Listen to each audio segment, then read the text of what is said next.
I mean, I know this is new and everything, but you know, at the same time, she was over there by herself for like 10 minutes this morning, getting in crap because she was eating grass. So now, hey,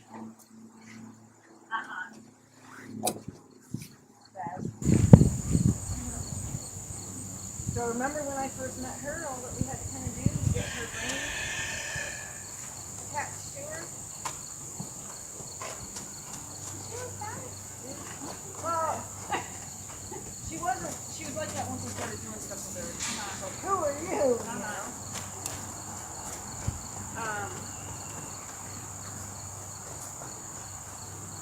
Yeah, so she didn't know her. Yeah, so even yesterday, I was out there and she was getting super pushy. I had to bring 120 out to eat when she was starting to get super pushy and trying to run me out of the way with the rear to take food and everything. And if I don't have anything in my hand to use, I don't entirely know what to Right, we don't really have do. it good, yeah.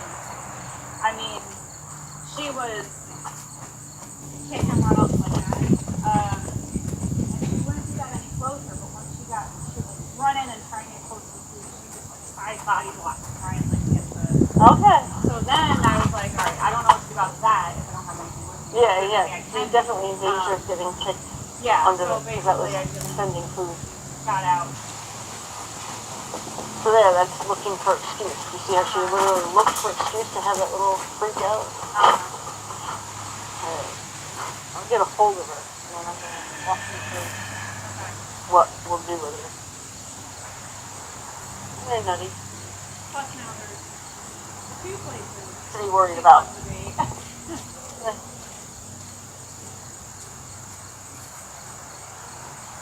know you came to what I'm going to take you there. Yeah.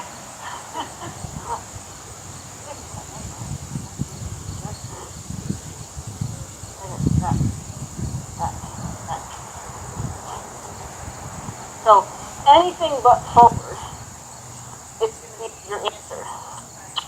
So change direction quickly. Think about our feet quickly.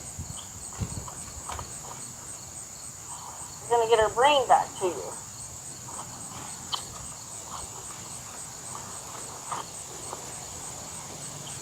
So she, going forward, you don't have to sit on her feet, so she can have a little freak out. Now watch how she's very focused. Suddenly takes a shot, I'm going to spin her right back around.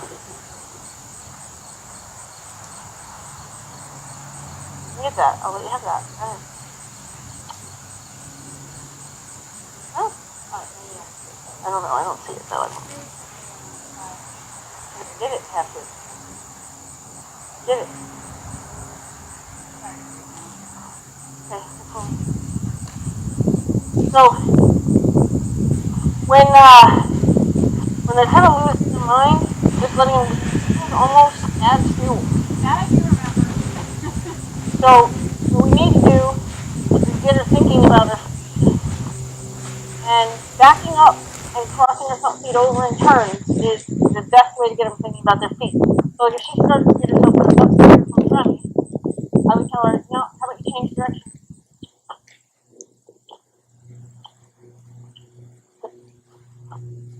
Like, no, didn't want to trouble. And I heard her too, but I need you to focus. What it is, stop.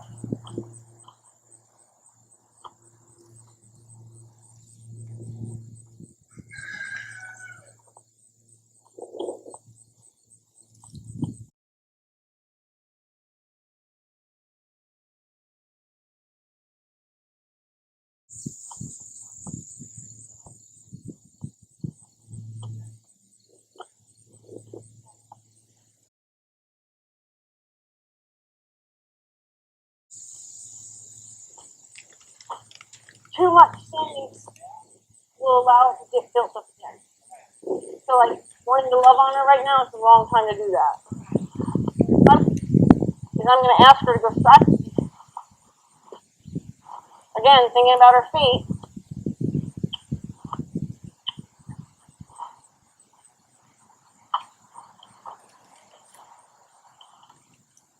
reward is going to be to let her talk to her friend as soon as she does what I ask.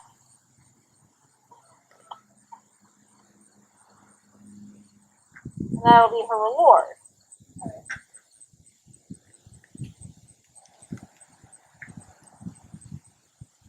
You're safe. Okay? And now we're going to work some more. Good.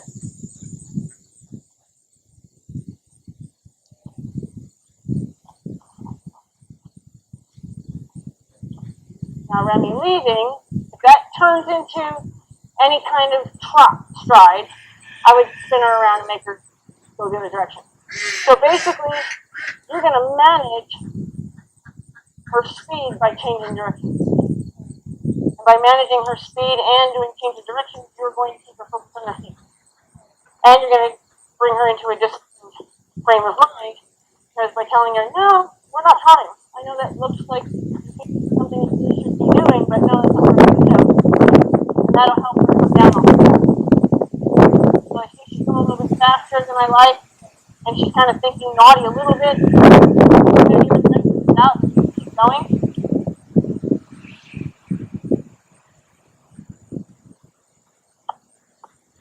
And she offered to trot with that one hind foot, so I'm going to tell her, no, I'm not doing that.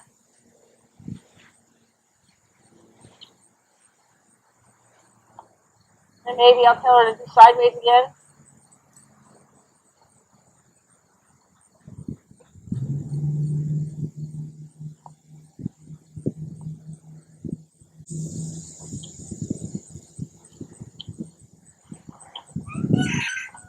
Listen to me. I had to get after her, so I want to tell her she did a good job for listening. So that way. So she's pretty focused now. Like, I'm not really thinking that she's losing her mind now. You can put the mask on her if she took it off before this reason. You can put the mask on her.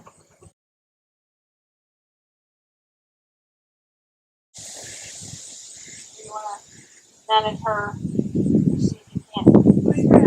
Because like the frame of mind that she's in right now is a calm, but still on the edge. Yeah. So we want to make sure that we can tell her, oh no, you don't want to get there before she gets there. Now you have the upper hand. She's not there, but close to wanting to be there, and now you just want to get ahead of the energy.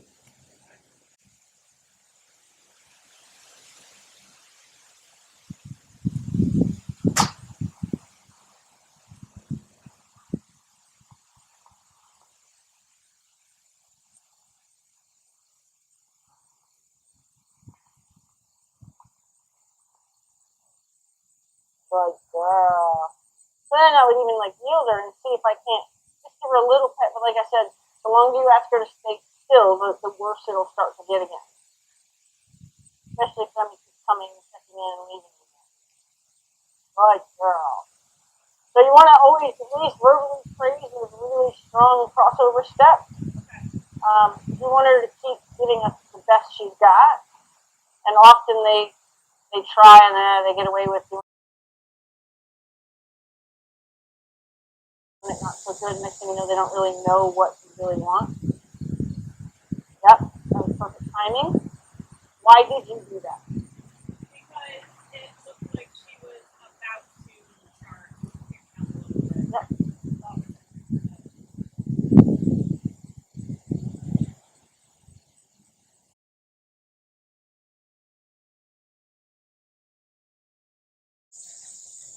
And often what I do is when a horse is losing its mind in a certain space, so like she's losing her mind kind of down in this corner and around that gate, what I would do is I would spend all my time working right there, as opposed to taking them away from the space that's bringing the most anxiety to them. Yep.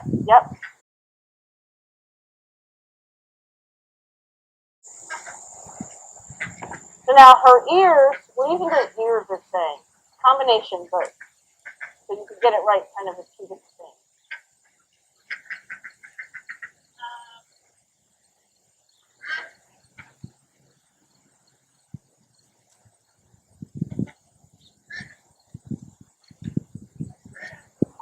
now. Now change directions and watch her ears. So now watch. Her ears are going to go out to the sides. I freeze frame it here, and it stays uncertain all the way until she lowers her head, and then she understands what she's supposed to be doing. She gives you a mild, I think I want to give you an attitude kind of thing. So they do kind of give a little flip back. And then they turn out to the side.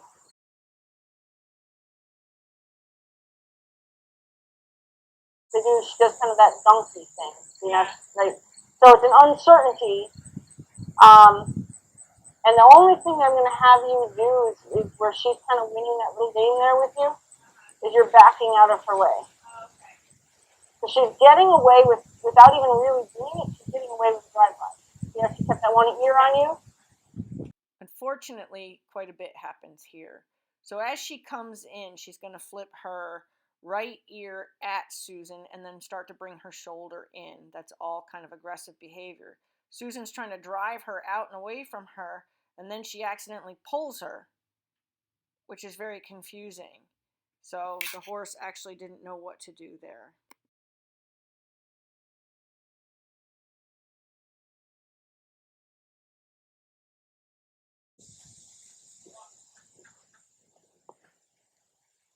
And then drive her shoulder. Yeah. So we want to make sure she has those crisp returns. And she doesn't get away with doing it. Now let's look at the clarity here.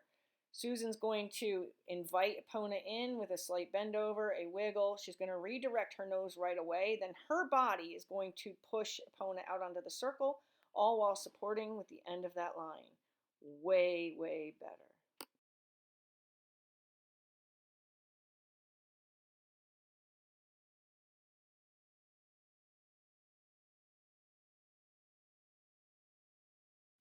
Okay, so I tried to save the audio on this, but as you can see, the wind is so bad it's actually even blowing up the back of my shirt. Epona is very upset that her buddies are in the paddock separate from her right now. And we are trying to manage that anxiety. And by doing that, we're just changing directions, getting her to think about her feet. But she's also picking spots that she wants to blow up. So that tree that I'm pointing at, that's blowing in the wind, I'm pointing out to Susan that that's where she wants to blow up. That is the worst place to turn your horse towards you when your horse is looking for a place to blow up. You always want to make sure that you choose places where the horse is less likely to come towards you, more where they want to be. So I'm going to point to the corner to the right of me to say I would do all my turns over here where she's likely to blow up, not over there where she's likely to blow up and jump on top of you. So kind of pay attention to the things your horses are telling you, like making excuses for their energy release. Yep. Yep. Good. Good. Yep. Yep. You gotta control the forward, but not by accidentally bringing her to you, because you kind of.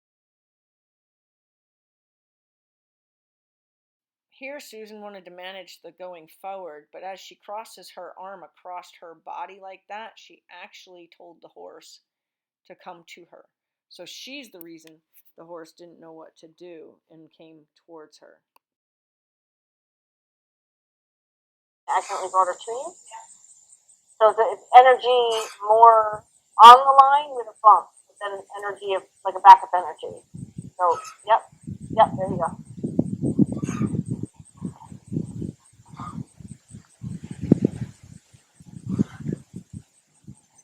How I would do that, she's not going to do it for me, but say she made that turn and she gave you that kind of snotty face.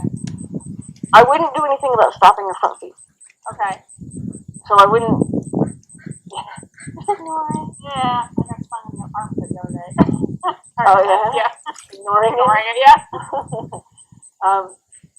I would have, if anything, put my hand forward still, because that's what you were doing. You were encouraging her to go back out on the circle. Okay. And then if she gave me that look, especially if I could still see the front of her shoulder, if I could still see this part of her shoulder, I would make sure that I got as close to that part of the shoulder, as close to this bony part of the shoulder as I could, and be like, get away from me. Okay. And it should just be one downward slap, you know, like almost like you mark your target. So when she's this, and she turns, and then she goes this, and then you do this. Yeah. Right? This is where she doesn't have to self-control. She makes the turn correctly. She can go like this. Yeah. Right? She's doing this kind of stuff. She's taking almost one step at you, or sometimes even separate. When she takes one step at you, like I'm coming that way instead of going that way, you're just going to say, oh, I guess your shoulder needs more support. And kind of give it that, like, if you get mad, it's not a, you know, how dare you look at me like that. Just kind of goes, oh, apparently you need a little more support. You know, and then that way you'll kind of keep your emotions out of it and be like, you didn't do it right. Apparently you need a little more support. And that'll keep you from getting kind of upset with her and then having that kind of exchange. I can't really visit with you because you're supposed to work.